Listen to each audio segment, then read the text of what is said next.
Oh là les amis, c'est l'heure du bilan. Le bilan de la mi-saison? Non, le bilan des 15 premières rencontres de Ligue 1. Alors on avait fait déjà un premier bilan dernièrement, je ne sais plus à combien de matchs, mais on avait fait un premier bilan pour les joueurs et les notes. Là on va faire un bilan un petit peu pour le nombre de points, le nombre de buts marqués, un petit peu sur le jeu. Voilà, donc le jeu qui va de mieux en mieux je trouve. Je ne sais pas si vous l'avez trouvé bien mieux contre Lille, mais moi j'ai vu de belles phases. Voilà, est-ce que c'est le De Zerbi Ball ou autre chose? Je m'en fous du nom, du moment que l'OM joue bien et qu'on gagne bien sûr. Là on n'a pas gagné contre Lille, ça a été un match compliqué, un match de Ligue des Champions. Mais on a quand même affiché de belles phases de jeu. Je trouve qu'on est ressorti bien proprement par moment. Et c'était encore bien plus propre que contre Monaco. Pardon. Monaco, on gagne. Voilà, avec un peu de réussite et ce penalty en fin de rencontre. Lille, bah, on n'a pas cette réussite. Le penalty n'est pas venu. Avec l'arbitrage, j'en ai parlé dans la vidéo précédente. On va en reparler dans cette vidéo-là, très précisément, sur un domaine de l'arbitrage. Mais on va pas revenir sur la rencontre au total. On fait juste un petit retour sur ce début de saison, ces 15 premières rencontres. Moi, je le décrirais comme une début de rencontre, une début de saison, pardon, plutôt réussi dans l'ensemble de la part de De Zerbi. N'hésitez pas à me dire comment vous le trouvez, ce début de saison. Et on va voir un petit article du côté de la Provence qui nous résume un peu tout ça. L'Olympique de Roby, De Zerbi, marche néanmoins sur les traces de celui d'Igor Tudor. Donc avec 2 points de moyenne par match, donc on a 30 points en 15 rencontres. C'est plutôt un bon départ et c'est même un départ de champion, comme on le dit certains. Du côté de Villas-Boas en 2020-21, c'était la même chose, 30 points en 15 rencontres et concède un léger retard par rapport à Rudy Garcia en 2017-2018 où on termine 4e en fin de saison, 31 points à l'époque, et Marcelo Bielsa, 34 points en 2014-2015. Vous vous en souvenez, avec Bielsa, on termine champion d'automne, 42 points, je dirais, à la trêve. N'hésitez pas à me dire combien de points on avait avec Bielsa à la trêve en 2014-2015. Je dirais qu'on avait 42, mais je ne suis pas sûr. 30 points en 15 matchs pour une équipe qui est née il y a ça quelques mois. C'est très bien, savoure d'ailleurs Roberto De Zerbi. Et je suis d'accord, il y a eu une équipe qui a été chamboulée, un effectif qui a été chamboulé.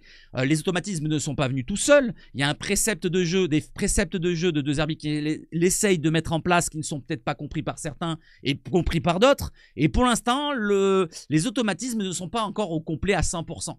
Quand on verra un petit peu les automatismes arriver et que les joueurs sont bien incorporés, eh ben peut-être qu'on verra encore de meilleures choses. Et pour l'instant, on est plutôt bien, on est 2e au classement. Voilà, on est 2e au classement, certes avec un peu de retard, on va voir sur le classement tout à l'heure, mais on est quand même pas mal, on est dans la course pour au moins le podium, c'est notre objectif de début de saison, je sais pas c'est lequel le vôtre, mais c'est l'objectif un petit peu de tous les Marseillais, début de saison, Champions League, et pourquoi pas mieux avec un titre de Ligue 1, Coupe de France, ici et là. Je continue.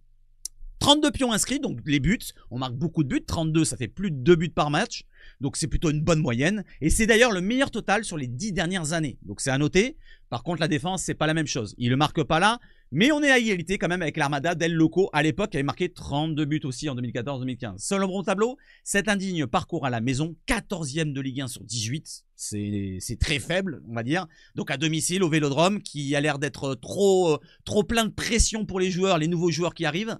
9 points en 7 rencontres, c'est très faible, on est à la hauteur d'un Montpellier je crois si je me trompe pas, et la deuxième équipe Reims je dirais, on verra ça dans le classement, maquillé par un quasi sans faute à l'extérieur où on a gagné 7 fois sur 8 rencontres. Donc c'est quand même un bilan plutôt positif, voire très positif. Pour ma part, si je dois le qualifier, ça serait très positif. Entre positif et très positif. Le très positif, ça aurait été une victoire contre Lille. On serait à un peu lâché de Monaco et on serait seul deuxième au nombre de points avec 32 points. On serait à 5 points des Parisiens. Ça serait déjà un peu plus correct, mais c'est déjà pas mal. Voilà, et avec la victoire de Auxerre, bien sûr, on serait encore mieux, plus proche, mais on va pas tout demander. Voilà, donc l'équipe est nouvelle, n'oublions pas, De Zerbi est nouveau. Et on attend, pour l'instant, le jeu se met en place. Il y a eu de meilleures choses contre Lille par rapport à Monaco, même si le résultat n'est pas là. Mais il y a eu de meilleures choses. Plus les matchs ils avancent, plus on avance dans la saison, j'ai l'impression qu'on voit de meilleures choses. Alors, c'est pas encore la panacée, c'est-à-dire le total, football total régal, mais on s'en rapproche petit à petit. Alors, les amis, vous allez me donner de la force à la chaîne. N'oubliez pas, abonnement, like, cloche et tout le team. Voilà, n'hésitez pas à vous abonner, c'est gratos. Et puis, ça donne de la force. Alors, je vais enlever la photo et on va aller directement sur quoi? Sur l'introduction. 581 0.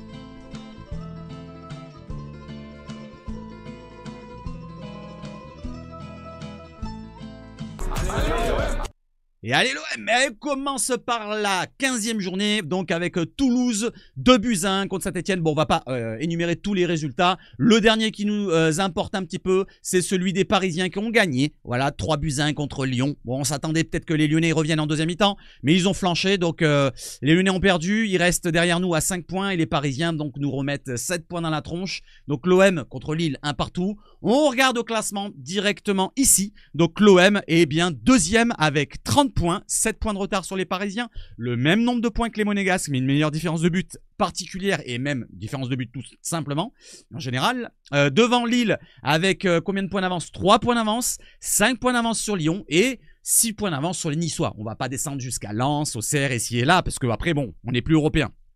Du côté de l'attaque, deuxième attaque du championnat, derrière les Parisiens qui en ont 40, nous on en a 32.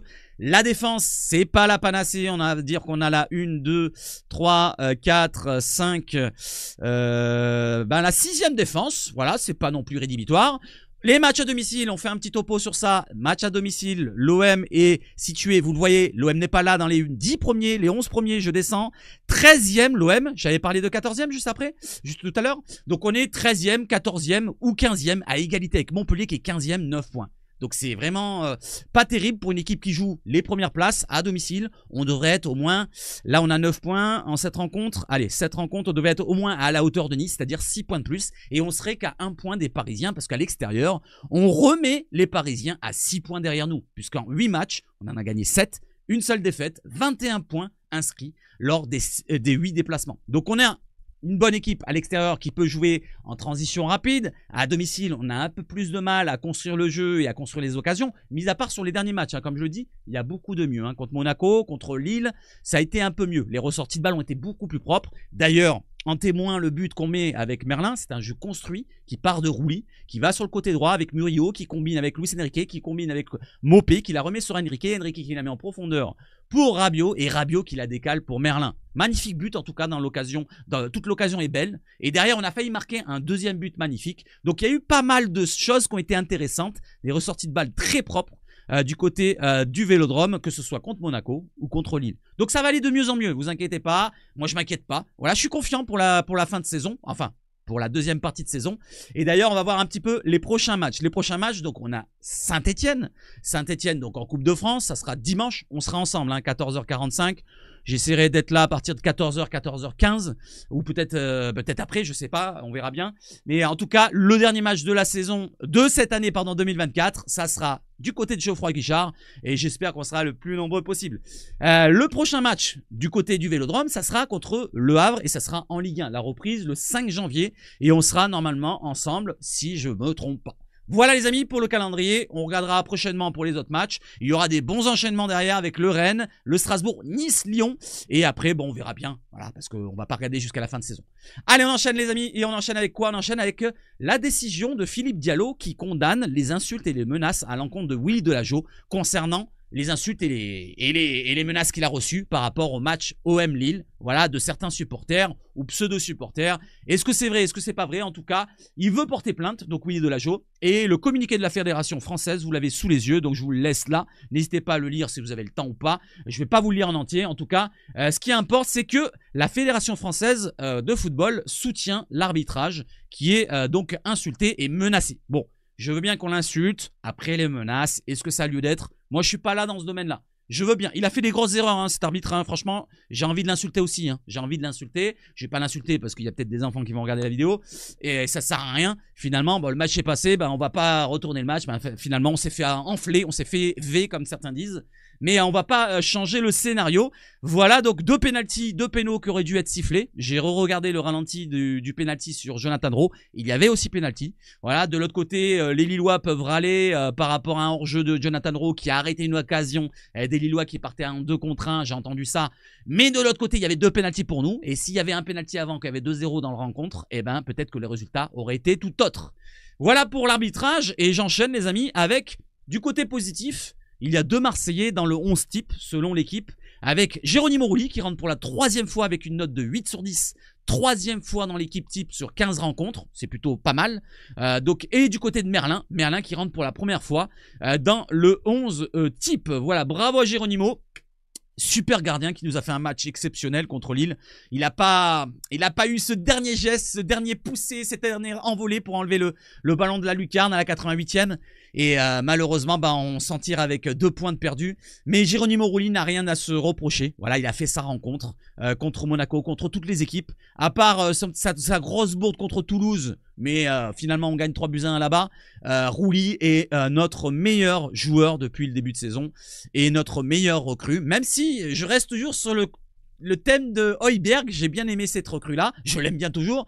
Donc Rulli, il n'y a rien à dire sur lui. C'est notre meilleur joueur. Allez, j'enchaîne avec Rulli justement, qui fait partie et qui est le meilleur joueur, le meilleur gardien plutôt, du côté des notes moyennes depuis le début de saison. Vous le voyez avec 6,07. Je ne sais pas si vous voyez, je vais l'agrandir un petit peu.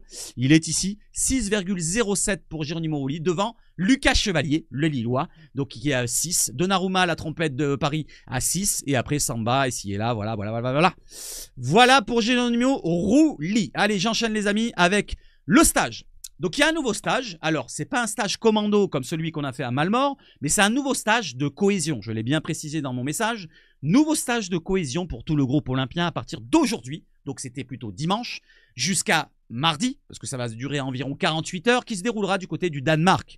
L'OM a validé l'idée qui est venue de Léo Balerdi. Alors, je vais vous dire, c'est pas venu que de lui. Il a eu peut-être l'idée de parler avec ses partenaires, à dire « Putain, on a bien kiffé du côté de Malmort, pourquoi pas se faire un petit stage du côté du Danemark ?» Je sais pas pourquoi le Danemark, peut-être parce qu'il a parlé avec Højbjerg.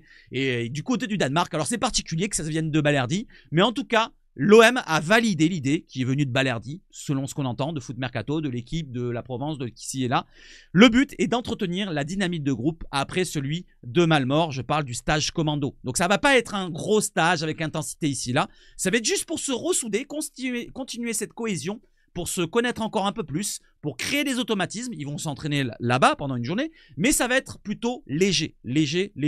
Donc c'est plutôt pas mal que les joueurs veulent rester ensemble juste avant les fêtes pour bien finir cette année, comme je l'ai mis, finir en beauté. Il faut finir en beauté, il faut gagner du côté Saint-Etienne, parce que c'est un objectif, un des objectifs principaux de la saison. Il faut, pourquoi pas, gagner un trophée si on peut y arriver. Voilà, il ne faut pas sortir maintenant en 32e de finale contre Saint-Etienne. Ça serait quand même un gros point noir. Ça ferait quand même vraiment tâche si on termine cette année avec une élimination du côté de Saint-Etienne. Donc un stage pour encore créer de la cohésion du côté de Danemark. J'enchaîne les amis avec une petite stat. 100% de guichets fermés cette saison, mis à part excepté le huis clos partiel contre Angers. Vous vous en souvenez, il y avait le virage, je ne sais plus c'est lequel, nord-sud, qui était suspendu. L'OM est dans le top 10 des affluences, européennes. Donc il y a les Milan AC, il y a de l'Atlético Madrid, il y a le Real Madrid. L'OM est là-dedans, fait partie des GOAT du championnat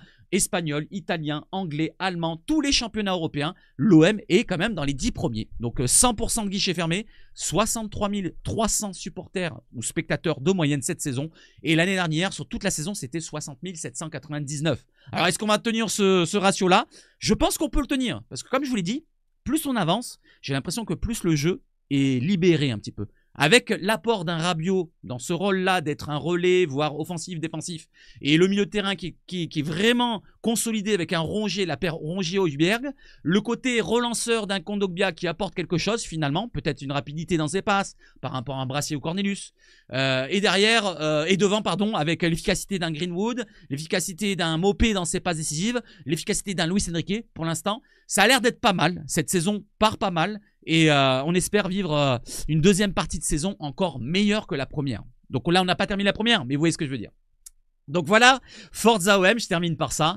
Et maintenant, un petit message d'un ancien coach qui est passé par l'OM et qui passait du côté de l'équipe pour nous livrer un bel interview, et j'ai mis qu'un extrait, voilà, qui concerne l'OM. Ses souvenirs de son expérience à l'OM de André Villas-Boas. Tiens, n'hésitez pas à me dire ce que vous en pensez de Villas-Boas si vous avez aimé son passage. Et il nous dit quoi? Je n'en garde que de bons souvenirs de Marseille. Il y a la grandeur du club, toutes ses émotions positives ou négatives. Ce club signifie tellement pour les gens, c'est le club numéro 1 en France, sans aucun doute. comme c'était aussi l'une des plus belles choses de ma vie, c'était aussi l'une des plus douloureuses. Partir, comme je suis parti, y vivre le Covid, le Vélodrome nous transmettait sa force, il transmet toujours la force. L'OM, c'est le Vélodrome, c'est l'ambiance du stade, et je pense que c'était pour ça qu'on était très faible lors de la deuxième année. Et oui, la deuxième année, vous vous en souvenez? Première année, on termine deuxième avec le Covid qui arrive. La saison est terminée, il y avait Rennes qui revenait, ils étaient à 5 points derrière nous, je crois. Mais on avait fait une bonne partie, trois quarts de la saison, je crois. Et la deuxième partie du passage de Villas-Boas, la deuxième année, ça avait pas trop bien marché avec le stade fermé, moins de monde au stade. Et ça avait un petit peu aussi perturbé quelques joueurs, comme Benedetto. J'en avais parlé, hein. Vous en souvenez? Je sais pas si vous étiez déjà là sur ma chaîne au début. J'en avais parlé, j'avais fait un petit résumé du passage de Benedetto dans le début de ma chaîne. Et j'avais parlé de Benedetto, pour quelle raison il avait loupé son passage, surtout la deuxième partie. Parce que la première partie, la première saison, il était plutôt pas mal, je trouve, intéressant. Il avait de la qualité technique. Certes, il met un triplé contre Nîmes, voilà, et il met 9 ou 10 buts dans toute la saison. Mais quand même, dans le jeu, il était quand même important. Il était un relais, il recalait dans le jeu. C'était entre 10, 9, 9,5. Vous voyez ce que je veux dire? Il avait un rôle particulier. Et il avait une belle qualité. J'aimais bien Benedetto dans ce passage-là. Deuxième partie de saison, deuxième partie de la carrière de Benedetto à l'OM, la deuxième année, ça a été compliqué. Ça a été compliqué, sans supporters, il n'avait pas cette ferveur-là. Et les Olympiens, ils n'ont pas réussi à confirmer leur première saison sous Villas-Boas. Mais c'est vrai que Ntcham, il nous termine avec le dossier Ntcham. Pour ceux qui ne savent pas ce que c'est le dossier Ntcham, je vais vous le détailler. C'était un vrai coup d'état qui a tout cassé. Alors en fait, Ntcham, il ne le voulait pas. Et Pablo Longoria lui a recruté de force. Voilà, à l'époque, il y avait Morgan Sanson, pour ceux qui se souviennent, qui était parti du côté de l'Angleterre, mais je ne me rappelle plus le club, je confonds West Ham et Aston Villa, n'hésitez pas à me dire. Il était parti du côté de l'Angleterre pour 17-18 millions d'euros, la somme exacte, je ne sais pas si je me trompe. Et du côté de Pablo Longoria, qui était tout frais arrivé au club, il lui recrute qui? Il lui recrute Ntcham, alors que lui, il n'en voulait pas. Alors qu'il a recruté de force. Et ça a un petit peu tout cassé, comme il dit. Voilà, donc on lui a pris pour un con, on va dire. Voilà, il a dit que son honneur était un petit peu touché. Et pour sa fierté ici et là, il a préféré partir et suivre son ami, comment ça s'appelle, Zubizarreta. À l'époque, il avait dit « Je suivrai Zubizarreta s'il partirait de l'OM ». Et il est parti de l'OM et il est parti avec lui. Voilà les amis, j'espère que vous avez apprécié cette vidéo-là. Allez, on se retrouve sur le grand écran, ici. Et je vais vous souhaiter de passer une excellente journée. N'hésitez pas encore une fois, je vous mets encore la petite alerte. Abonnement, like, partage, cloche et commentaire en dessous. Voilà, tout fonctionne. Et je l'ai dit partage? Oui, partage. Allez, vive le foot chez Sabachout. Et surtout quoi? Je vais chercher le bouton, ouais, il est là. Allez l'OM!